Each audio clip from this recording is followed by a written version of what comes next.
يقول الذين ظلموا ربنا أخرنا إلى أجل قريب. سورة ابراهیم هغه شروع په هغې کې آخرنی باب ذکر کېدو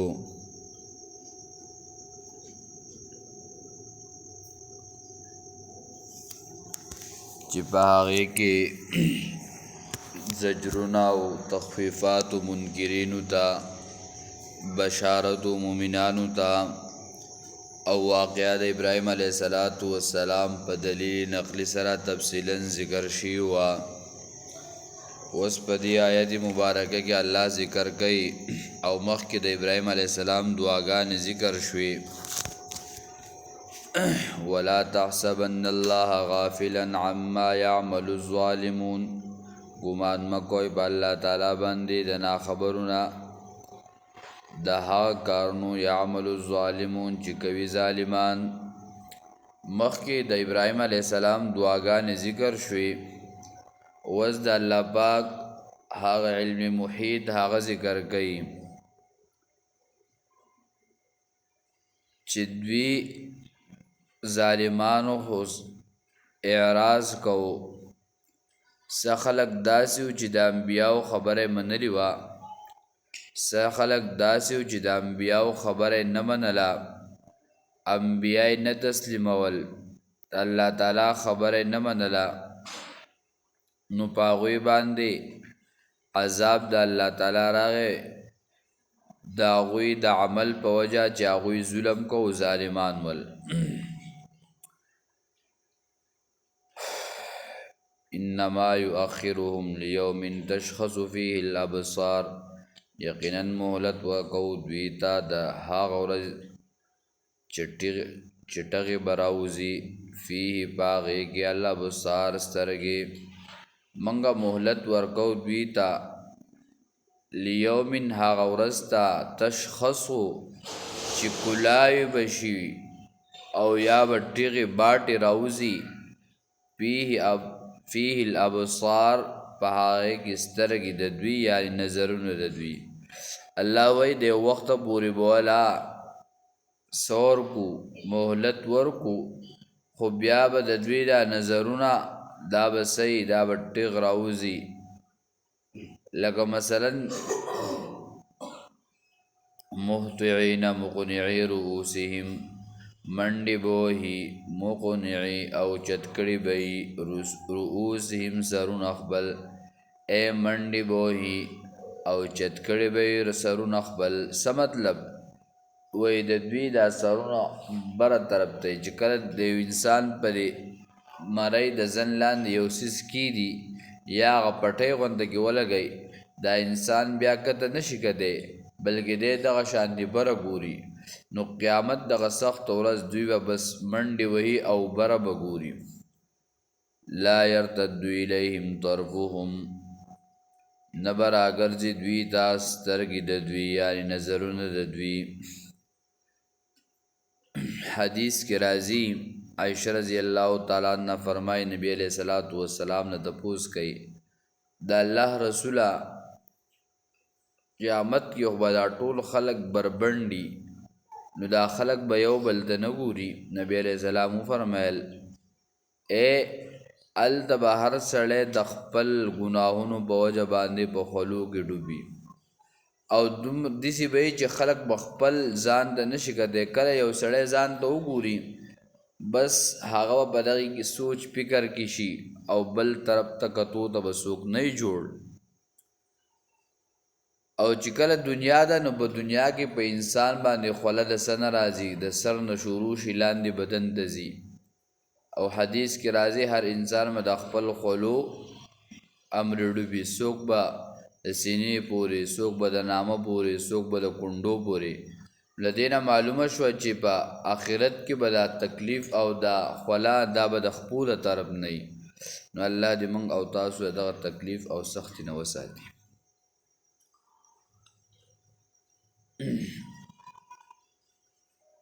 لا يرتد الیهم طرفهم وافئدتهم هوا، او زړونه د دوی به خالي وي د پوهې نه، یعنی د عقل نه بخالی وي او د خیر نه بخالی وي. وانذر الناس یوم یأتیهم العذاب، یره ورکه خلکو ته د داسې ورځ نه چې رابشي په دوی باندې عذاب د دنیا. فیقول الذین ظلموا، نو وایي به کسان چې ظالمان دي، ربنا اخرنا، ای رب زمونږه مهلت راکړې موږ لره، الی اجل قریب، تر نیټې نږدې پورې، نجب دعوتک ونتبع الرسل، چې قبول کړو موږ دعوت د توحید ستا او تابعداري وکړو موږه. نو په دې کې مخالفت د توحید او د رسالت دی په دې ځای کې. نو یو دا چې کله به دوی باندې د دنیا عذاب راشي، نو دوی به وایي ای ربه زمونږه مهلت راکړې موږ ته تر نیټې نږدې پورې، یعنې چې موږ له دومره وخت او ژوند راکړې چې موږ پکې ستا توحید ومنو او موږ پکې د انبیاو د ټولو خبره ومنو، تابعداري وکړو. یا دویمه، یره ورکه دې خلکو ته د داسې ورځ نه چې رابشي په دوی باندې عذاب د آخرت، نو وایي به دا ظالمان ای رب زمونږه اخرنا، نو دلته معنی سره چې الله واپس کې منګه الی اجل تر نیټې نږدې پورې، یعنی موږ دنیا ته بیا واپس کې چې منګه دعوت قبول کو ستا او تابعداري وکړو ستا د پیغمبرانو د رسولانو. نو جواب کې ورته څه وایي، اولم تکونوا اقسمتم من قبل ما لکم من زوال، آیا نو کړي تاسو قسمونه د دې نه مخکې په دنیا کې، ما لکم من زوال، چې نشته تاسو لره هېڅ پناهي، تاسو خو یې موږ به ختمېږو نه او موږ له څه پناهي نشته، نو نن ولې دا خبرې کوئ چې موږ واپس دنیا ته ولېږه، یا موږ لا تر نیټې نږدې پورې وخت راکړه چې موږ پکې دعوت قبول کو، توحید ومنو او په هغې کې د ټولو انبیاو دا رسولانو خبره ومنو. نو تاسو به خپله قسمونه کول په دنیا کې د دې نه مخکې چې موږ له زوال نشته. نو پنځه آوازونه پنځه خبرې کوي علما دلته. یو دا څلېرویشتمه سپاره کې راځي سوره مومنون کې چې دوی به څه وایي، قالوا ربنا امتنا اثنتین واحییتنا اثنتین فاعترفنا بذنوبنا فهل الى خروج من سبیل. الله، دوی به وایي الله دوه پیرې مرګ دی او دوه پیرې ژوند دی، سره دوه پیرې مرګ دی او دوه پیرې ژوند دی. چې کله د انسان دپاره دوی به څه وایي، قالو ربنا امتنا اثنتین، وایي به ای ربه زمونږه مرګ راوستی تا په موږ باندې دوه کره تا او ژوند راکړی تا دوه کره ده، نو اقرار کوو مونږه په ګناهونو خپلو باندې. فهل الى خروج من سبیل، نو آیا شته د وتلو څه لاره، ذلکم بانه اذا دعی الله وحده کفرتم، دا د دې وجنا کله چې به بلله کېدلی شو الله ته په یووالي سره، نو تاسو به انکار کوو. ای تاسو ته چې کله د الله یووالی ذکر کېدو، د الله توحید ذکر کېدو، نو تاسو د هغې نه انکار کوو. نو دغه شانتې یویشتمه سپاره کې الله ذکر کوي، فرجعنا نعمل صالحا غیر الذي كنا نعمل. 12 نمبر آیت کې، اے رب زمان ولیدل منگا واولیدل منگا پس وگرزے منگا چا عمل وکو نیک، یقیناً منگ یقین کونکیو، اے منگا ہر سو ولیدل او منگا ہر سو وغدل پس منگ واپس وگرزے، نو بیا واپس گرزے دل دانشتا.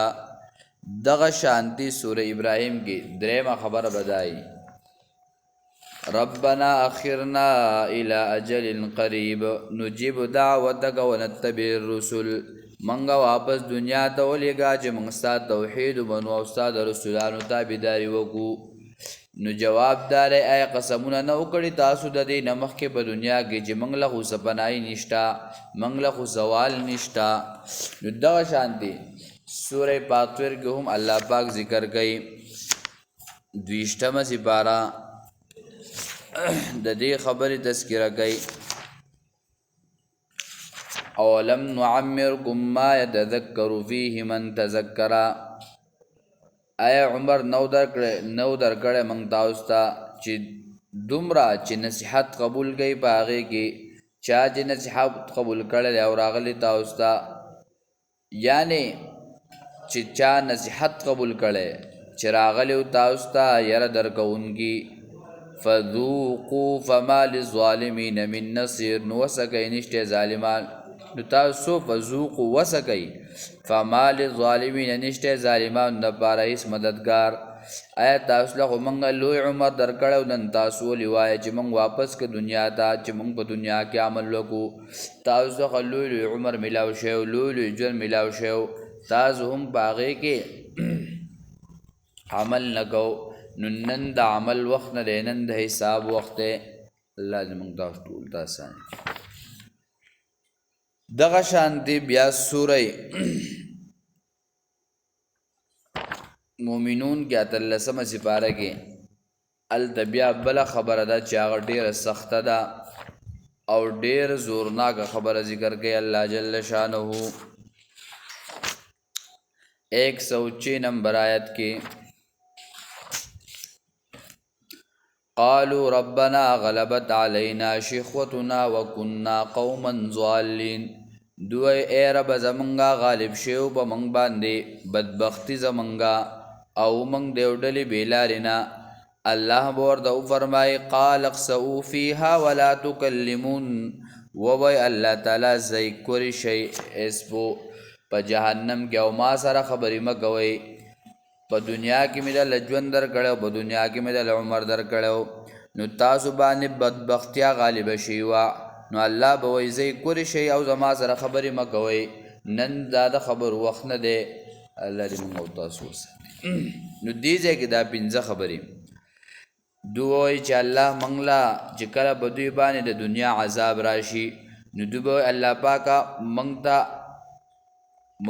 مهلت راکې دغه نیټې نږدې پورې یعنې موږ له دومره ژوند راکې چې موږ پکې ستا دعوت قبول کړو او د پیغمبرانو اتباع وکړو یا چې کله په آخرت کې به دوی باندې عذاب راشي نو دوی به وایي الله موږ واپس کې دنیا ته چې موږ عمل وکړو او ستا دعوت او توحید قبول کړو اولم تکونوا اقسمتم من قبل ما لکم من زوال آیا نو کړی تاسو قسمونه د دې نه مخکې په دنیا کې چې نشته تاسو لره هېڅ پناهي تاسو خو یې زموږ دپاره پناهي نشته موږ خو به دلته همیشه لپاره ژوندي یو تاسو قیامت نه منو تاسو هغه بله دنیا چې هغه د پس د مرګ نه هغه زندګي ده هغه خو تاسو نه منله نو تاسو دلته څنګه آوازونه کوئ چې موږ دنیا ته واپس ولېږه چې موږ عمل وکړو وسکنتم فی مساکن الذین ظلموا انفسهم او اوسېدئ تاسو په ځایونو د اوسېدو د هغه کسانو کې چې ظلم یې کړی په ځانونو خپلو باندې ای تاسو هغه قومونه نه لیدلي چې هغوی هلاک شوي یا د هغوی په هغه قیلو کې تاسو پاتې کېدئ تاسو هغه خلکو ته نه کتلي هغه خلک تاسو نه لیدلي فرعون شو نمرود شو او نور د هغه پیروکار شول وتبین لکم کیف فعلنا بهم او ښکاره شوي تاسو ته څرنګې کړي موږ د دوی سره ای تاسو د دوی هغه قصې ښکاره شوي هغه هر څه تاسو لیدلي چې بیان یې کړی موږ تاسو ته مثالونو سره چې تاسو ته یې د هغو هغه مثالونه ښودلي یا تاسو ته یې د هغې واقعات بیان کړو وقد مکروا مکرهم وعند الله مکرهم یقینا مکرونه د دوی هغه مکرونه خپل د دوی هغه مکرونه او چل فریبو نو په دې ځای کې حافظ ابن کثیر رحم الله یو واقعه ذکر کړی ده ډېر عجیب واقعه ده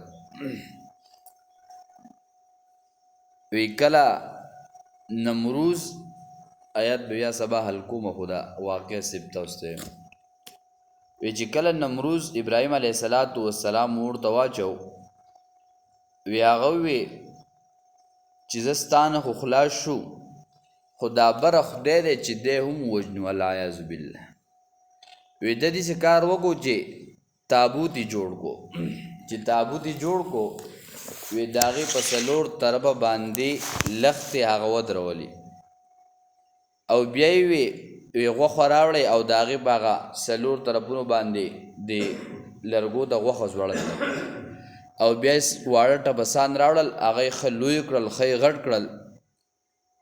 چې کله غټ شول نو بیا یې ښه وږي کړل، سم یې وږي کړل. چې کله وږي شول نو بیا یې د خپو نه راواغستل او د دې تابوت څلور طرفونه، د یو طرف د دلته وتړو، بل دلته، بل دلته، بل دلته، او د هغې هغه څانګونه خو لاندې شول. او دوی 3 کسان په دې کې کېناستل او د دې تابوت 2 کړکۍ وي، یو لاندې او یو پاس وه. وی زی چې زو اوس بر هغه خدای وژنو، العیاذ بالله. وی بس دا ټپسان خو په دې سوچ ول چې موږ به دا غوښه رانیسو، نو هغې دا څانګونه شروع کړل. وی دا تابوت په بر روان شو.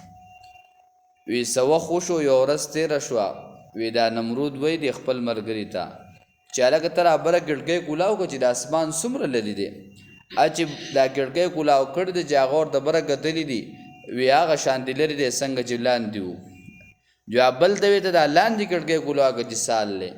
هغه ورته بس دا ځمکه د اوبو په شانتې ښکاري او غرونه هم داسې نري نري ښکاري، هغه یې بس لږ ځای پاتې دی. چې بیا لږ ساعت شی دی، یو ورځ تېره شوې ده، جو بیا یې کتلي دي. وی هلکه ته بره وګوره چې د اسمان څنګه دی، څومره نږدې شي. بیا چې بیا کتلي وی بادشاه غوښه اسمان ښکاري، څه نظر نه راځي. دی بل ته وی ته بیا لاندې وګوره، چې هغه کله لاندې کتلي په دې خپله ګړګۍ یې، وی دلته خو تکه توره تیاره ده، څه په نظر نه راځي. وی هلکه قریب یو ښه اسمان ده. چې کله په 3 پیرې داسې یو ورځ تېره شوې بیا یې کتلي دي، الله جل شانه په دې اسمان کې د ممانعت د بر تلو لپاره یو څیز پیدا، یو مرغۍ وه. او چې کله دوباره وکتل وی هلکه تکه توره تیاره ده. وی بس راورسېدو. د خپل مرګري ته وی هغه یو غشو کې ډېر ماهره، وی ته خپل غشی راوباسه. چې کله خپل غشی راوویستو وی په بره باندې دا غشي وله دا خدای ولو. نو الله جل شانه په دې اسمان کې یو مرغۍ راوسته په دغه وخت کې، او په دغه وخت کې په دې غشي باندې مرغۍ ولګېده. چې کله دا مرغۍ ولګېده نو دا خو د الله پاک قدرتونه دي، بس لاندې نظاره ښودله. نو دغه مرغۍ په دې غشي ولګېده، دا غشی واپس راغی. چې کله راغی دوی وکتو، هلکه وی دا غشی خو تک سور دی، بس کار شی دی، ښه خدای پاک یو څو غشي په کار دي. بیا بل غشی وخت دی. اخر دا چې هغه وینه هر څه لیدل، هلکه وی کار وشو. وی اوس زه چې زو په ښکته باندې تابوت یې الټه کړی دی. چې کله یې الټه کړی، هغه ټپوسان په ښکته راغوښي دي. خو چې کله راغلي دوی خو د وږي په حالت کې، نو د دوی دا ژړقار ډېر تیز و. چې کله لاندې راغلی نو دا قوم یره په دې قوم راغله چې خدای پاک د اسمان نه څه څیز په موږ باندې راتاو شو. او چې وی کتل نو دا تابوت د برې نه راخوښ او دوی یې لمبو کړه، غر څه شول، ختم شول. نو دا الله پاک د دوی هغه مکر وایي ستاسو مکر څه دی؟ تاسو د ځمکې نه اسمان ته خیجئ، دا هېڅ مکر هم نه دی. ستاسو مکر خو که غر وړقوئ نو هم څه نه شئ کولی. نو دغه مکر دپاره دا خبره وه. خو لږه پاتې انشاءالله ټایم وخت پوره شوی دی، بیا به سبا ووایو. اللهم ربنا اتنا فی